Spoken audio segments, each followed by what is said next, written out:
Alright, so I'm gonna do 6 shots with the Smith & Wesson Model 10. I'm gonna do them in single action and try to see how well it groups.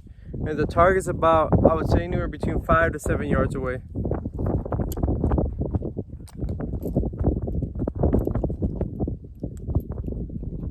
And we're shooting 38 special.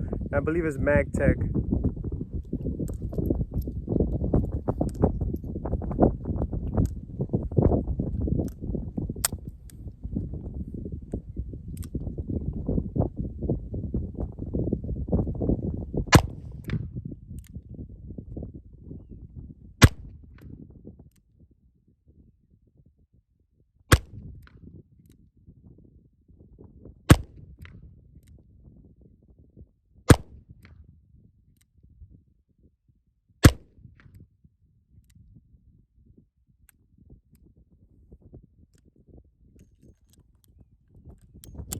All right, let's go check it out.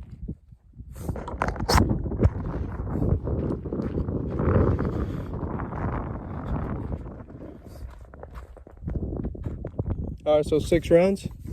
I feel like the group could probably be better, but that's just probably me. All right, so today I'm showing off my most recent investment. That is a Smith & Wesson Model 10-7. It is chambered in 38 special. And the reason why I bought this revolver, I've always liked old guns, but I never really pulled the trigger on buying any old firearm, whether it's a rifle, shotgun, or any type of handgun, revolver. But this is my first purchase that I've made that's old, I guess you could say older firearm. At the gun shop, they told me that the -7 was probably sometime from the 80s. I can't remember if they said 70s or 80s, and when I looked it up, it's sometime around that time frame. This firearm was very popular with police departments, and apparently even the military used it at one point, or certain jobs in the military, for example pilots and stuff like that.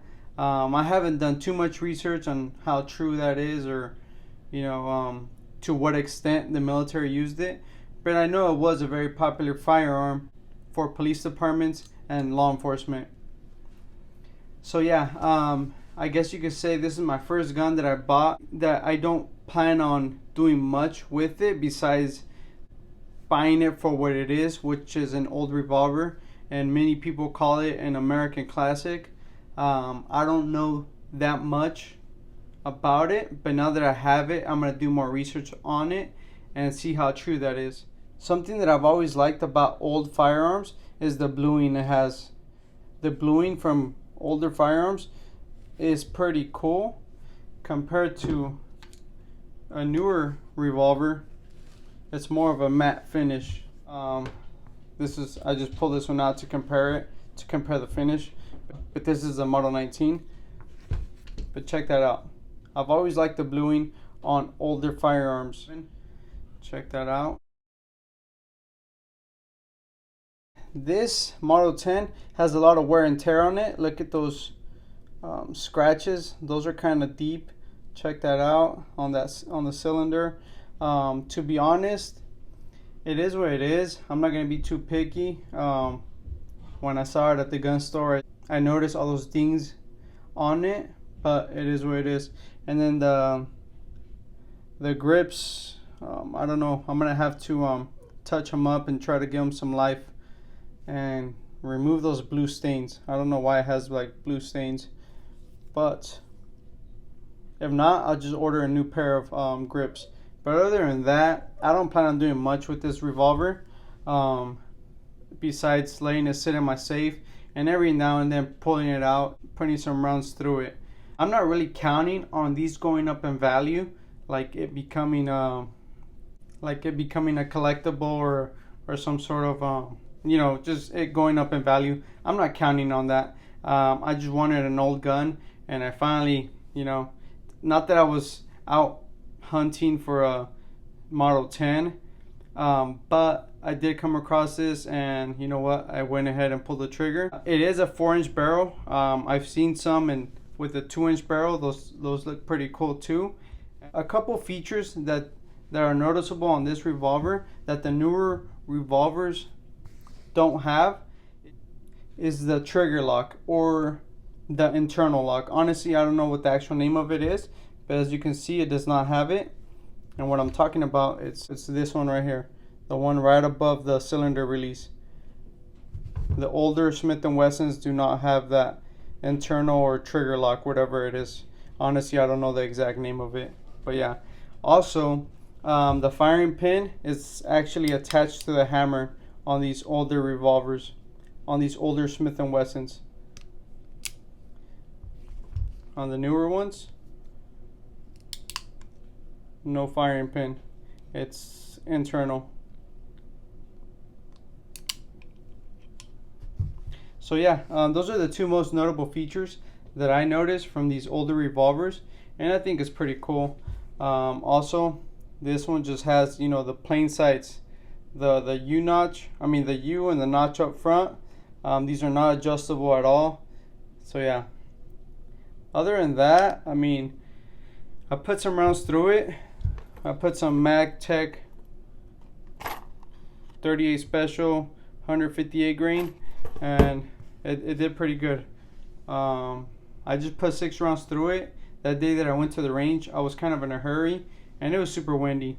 I should have put more rounds through it, but honestly, when I'm out recording, the wind, it just really gets frustrating. So I just put 6 rounds and called it a day.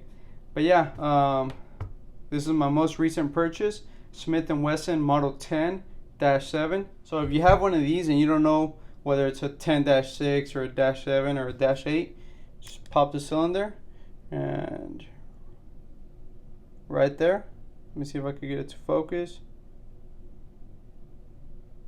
Model 10-7. Like I said, probably the only thing that's going to go on this revolver is those grips, if I can't make them look presentable again. Those dings and scratches don't really bother me, and on this side it looked like it was getting some rust going there, but it's fine now. But it looks like it's stained or damaged for good. You can see all those little dots, and not on this side. So yeah, my most recent purchase, the Smith & Wesson Model 10-7, is chambered in 38 Special. The newer Smith & Wesson Model 10s, on Smith & Wesson's website, it does say they handle 38+P. This one, the older ones, I'm not sure if they're capable of handling 38 Special +P. Maybe I should do some research, but I won't put any +P through it unless I know for certain.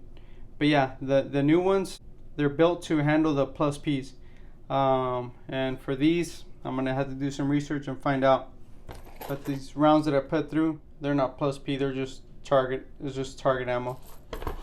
So yeah, this is my most recent purchase, and so far I like it. And I've always wanted an older firearm just to add to the collection, and Smith & Wesson Model 10 is the one that made it first to my collection as far as older firearms go. Thank you guys for watching, and stay tuned.